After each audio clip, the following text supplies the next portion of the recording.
Assalamualaikum warahmatullahi wabarakatuh. Hari ini kita akan membahas mengenai teori skor murni klasik. Untuk teori skor murni klasik sebenarnya ada 5, yaitu teori reliabilitas, konsistensi internal, teori validitas, efek perubahan panjang tes, dan efek heterogenitas kelompok. Tapi untuk pertemuan kali ini kita akan bahas mengenai teori reliabilitas. Nah, ada asumsi teoritik mengenai skor, di mana performansi individu yang diungkap oleh suatu skala pengukuran atau tes psikologis dinyatakan dalam bentuk angka yang kita sebut sebagai skor. Nah, skor tidak lain daripada harga suatu jawaban terhadap pertanyaan dalam tes dan merupakan representasi dari suatu atribut laten.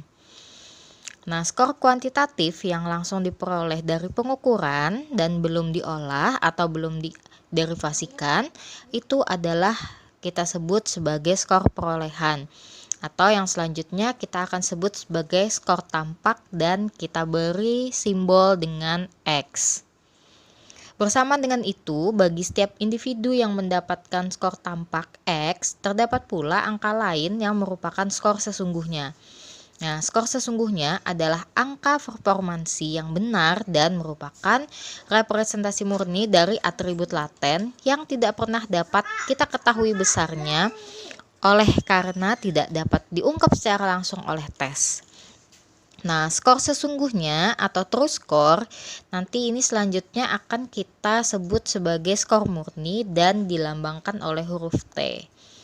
Kemudian, di setiap hasil pengukuran itu pasti akan disertai dengan komponen error yang besarnya bagi setiap individu dalam setiap tes juga gak bisa kita ketahui sebenarnya. Komponen error dalam pengukuran ini nantinya akan kita simbolkan dengan huruf E. Hubungan antara error dan skor murni dijelaskan oleh Alan Denyen di dalam bukunya Azwar. Di sini mengandung 5 asumsi dasar. Yang pertama adalah asumsi 1 di mana X itu sama dengan T ditambah E. Jadi sifat aditif atau penjumlahan berlaku bagi hubungan di antara skor tampak, skor murni, dan error, yakni besarnya X itu ditentukan bersama oleh besarnya T dan besarnya E. Jadi skor seseorang yang muncul itu didapatkan dari skor murninya dia ditambah dengan error yang terjadi pada saat pengukuran. Asumsi yang kedua, nilai epsilon X sama dengan T, di mana asumsi ini menyatakan bahwa T merupakan nilai harapan X. Jadi, T merupakan harga rata-rata dari distribusi teoretik skor X apabila orang yang sama kita kenai tes yang sama berulang kali dengan asumsi pengulangan tes itu dilakukan tidak terbatas banyaknya, sedangkan setiap pengulangan tes adalah independen satu sama lain. Jadi maksudnya bahwa nilai harapan dari seseorang, dari kemampuan seseorang yang muncul itu adalah besarnya dari skor murni yang dia miliki. Asumsi yang ketiga, nilai rho ET sama dengan 0. Jadi maksudnya tidak ada korelasi antara error dan skor murni. Jadi kalau seseorang yang punya nilai T yang tinggi tidak akan mempunyai error yang selalu positif atau selalu negatif. Nah, T yang rendah juga tidak akan mempunyai error yang selalu positif maupun selalu negatif. Jadi tidak ada korelasi antara skor murni seseorang dengan error yang dia alami saat terjadi pengukuran. Asumsi yang keempat, rho E1, E2 sama dengan 0. Artinya, distribusi error pengukuran tes pertama dan tes kedua itu tidak berkorelasi satu sama lain. Artinya, besaran error pada suatu tes tidak tergantung pada error tes lain. Jadi kalau misalnya kita sekali dites, itu nilai errornya tidak ada korelasinya dengan nilai error pada tes yang kedua. Asumsi yang kelima, nilai rho E1 T2 sama dengan 0. Maknanya, nilai error di tes pertama tidak ada korelasinya dengan skor murni di tes kedua. Jadi, error pada suatu tes tidak tergantung pada skor murni di tes yang lainnya. Dalam kaitannya dengan asumsi-asumsi di atas, dirumuskan konsep mengenai tes yang paralel. Jadi, menurut teori, dua tes disebut paralel satu sama lain apabila skor murni dari setiap subjek adalah sama pada kedua tes tersebut, di mana T sama dengan T aksen. Dan bagi setiap populasi subjek yang dikenai tes-tes tersebut, varians errornya adalah sama besar, yaitu tau E kuadrat sama dengan tau E aksen kuadrat. Nah, batasan itu mengandung arti bahwa dua tes yang paralel akan memiliki min dan varian skor tampak yang setara, serta memiliki korelasi dengan skor tampak tes lainnya yang setara pula. Tapi, walaupun demikian, distribusi skor tampak subjek pada dua tes yang paralel itu tidak perlu berkorelasi dengan sempurna. Batasan lain yang dirumuskan oleh teori skor murni klasik adalah pengertian mengenai dua tes yang memiliki sifat essentially atau ekuivalen. Pada dasarnya, memiliki skor murni yang setara. Dua tes dikatakan punya sifat essentially atau ekuivalen apabila besarnya perbedaan skor murni setiap individu pada kedua tes tersebut selalu tetap. Jadi misalnya kalau skor murni seseorang pada tes yang pertama besarnya adalah T1 dan skor murninya di tes yang kedua besarnya adalah T2, maka akan berlaku hubungan T1 sama dengan T2 plus C, di mana C adalah suatu bilangan yang konstan. Dua tes yang bersifat essentially atau ekuivalen bisa saja punya dua varians error yang berbeda karena keduanya belum tentu merupakan tes yang paralel.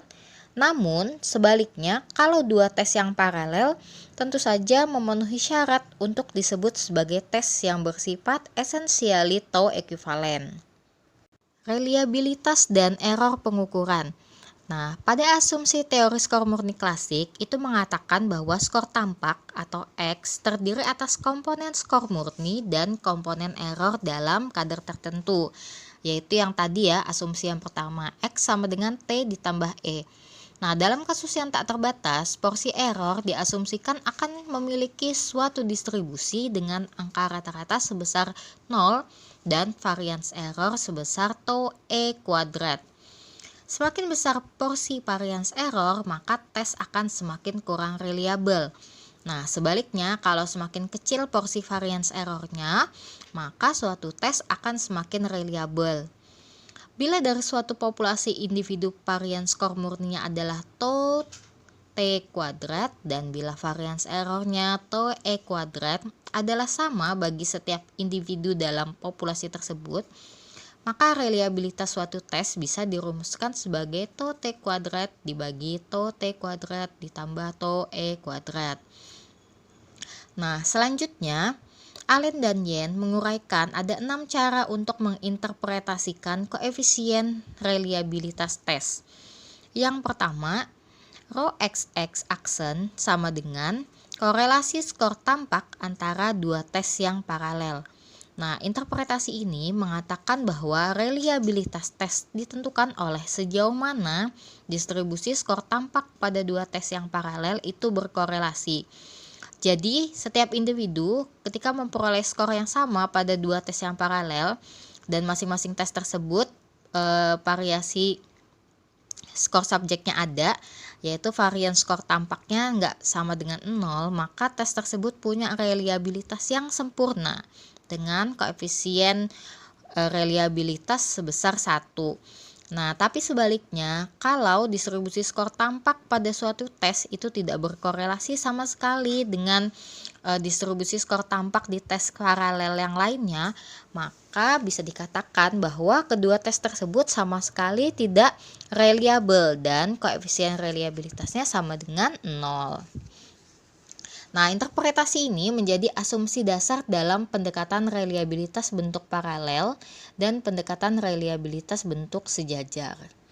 Interpretasi yang kedua, di mana nilai rho XX kuadrat sama dengan besarnya proporsi varian X yang dijelaskan oleh hubungan linearnya dengan X aksen. Interpretasi ini berasal dari penafsiran koefisien determinasi sebagaimana biasanya dilakukan pada penafsiran koefisien korelasi Pearson. Jadi, besarnya kuadrat koefisien reliabilitas bisa diartikan sebagai besarnya proporsi varian suatu tes yang dapat dijelaskan oleh varian skor pada tes lain yang paralel dengannya. Interpretasi seperti ini sangat penting artinya dalam menilai apakah suatu koefisien reliabilitas bisa dianggap cukup bermakna atau tidak. Lalu interpretasi yang ketiga, di sini rho x aksen sama dengan tau t kuadrat dibagi tau x kuadrat. Jadi bisa dilihat bahwa koefisien reliabilitas itu kan adalah perbandingan antara varian skor murni sama varian skor tampak di dalam suatu tes. Bisa juga kita bilang bahwa koefisien reliabilitas itu adalah besarnya proporsi varian skor tampak yang merupakan varian skor murni. Misalnya suatu koefisien reliabilitas besarnya 0,8, artinya bahwa 80% dari varian skor tampak itu adalah varian skor murni. Lalu interpretasi yang keempat adalah rho x aksen sama dengan rho xt kuadrat.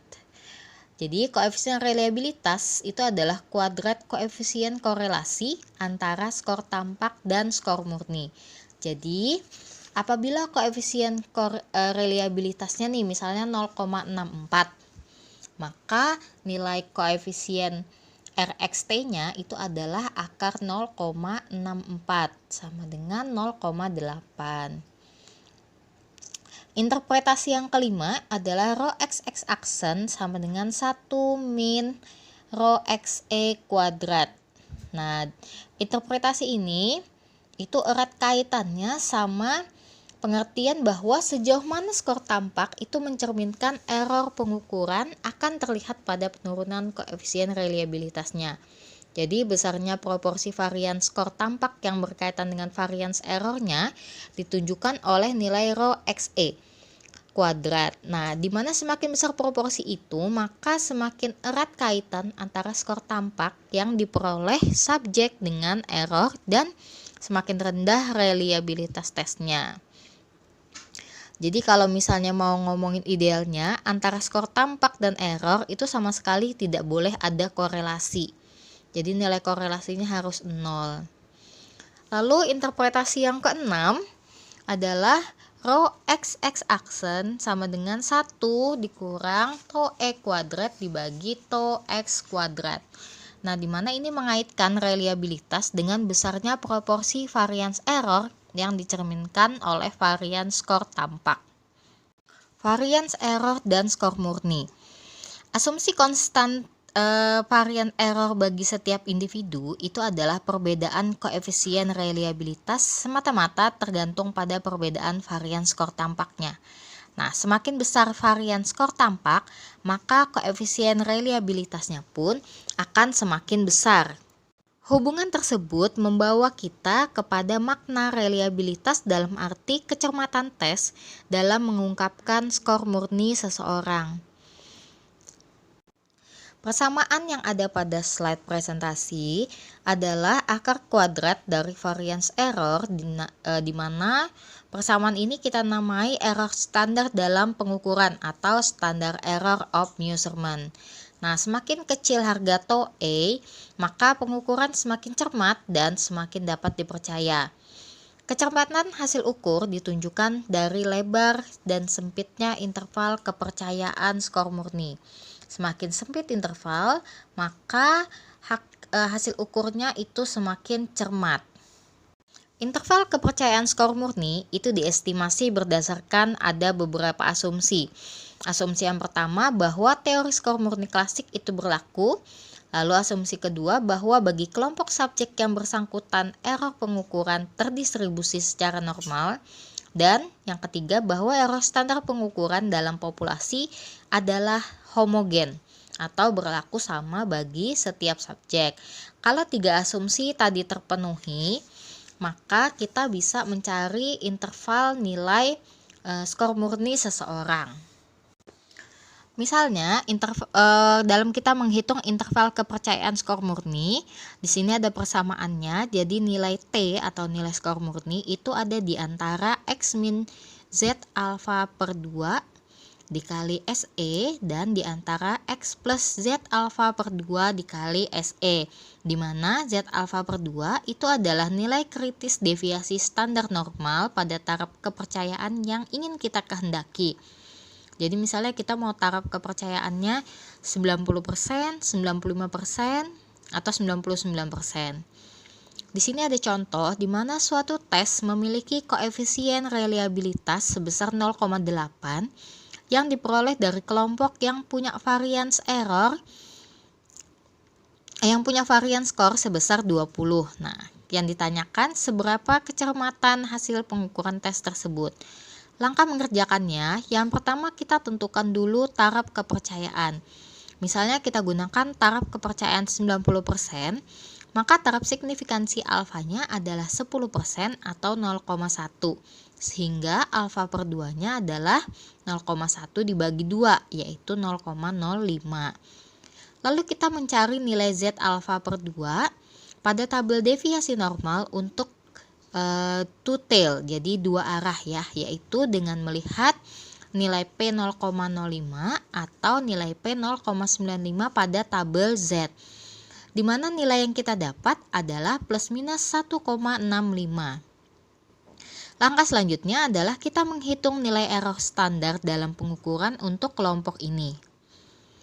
Cara mengerjakannya seperti yang sudah ada di slide. Jadi di situ didapatkan interval kepercayaan 90% skor murni bagi skor X adalah sebesar X min 3,3 dan X plus 3,3. Jadi misalkan kita punya sebuah tes di mana nilai skor tampaknya atau nilai X-nya adalah 175 dengan tingkat kepercayaan 90%, maka kita bisa mengestimasi skor murninya adalah di antara 171,7 dan 178,3. Jadi bisa kita katakan bahwa bagi setiap skor X sebesar 175, terdapat probabilitas 90% bahwa skor murninya ada di antara 172 dan 178, dan hanya ada peluang 10% bahwa skor murninya akan lebih kecil daripada 172 atau lebih besar daripada 178. Lalu mengestimasi skor murni. Jadi sekalipun skor murni individual dalam tes kita tidak dapat ketahui secara pasti, jadi kita hanya bisa mengestimasinya dengan persamaan berikut. T aksen sama dengan rho XX aksen dikali X dikurang mu X ditambah mu T. Misalnya, pada suatu tes yang reliabilitasnya 0,95, kita ketahui bahwa rata-rata skornya adalah 50, maka kita dapat mengestimasi skor murni untuk X sama dengan 45, yaitu seperti yang ada di slide sebesar 45,25. Nah, bagi kelompok yang sama, misalnya skor X sama dengan 60, kita juga bisa estimasi skor murninya yaitu sebesar 59,50. Baik, itu yang bisa saya sampaikan untuk teori reliabilitas hari ini. Bila ada pertanyaan, silahkan sampaikan melalui kolom komentar yang ada di Google Classroom. Saya akhiri, wassalamualaikum warahmatullahi wabarakatuh.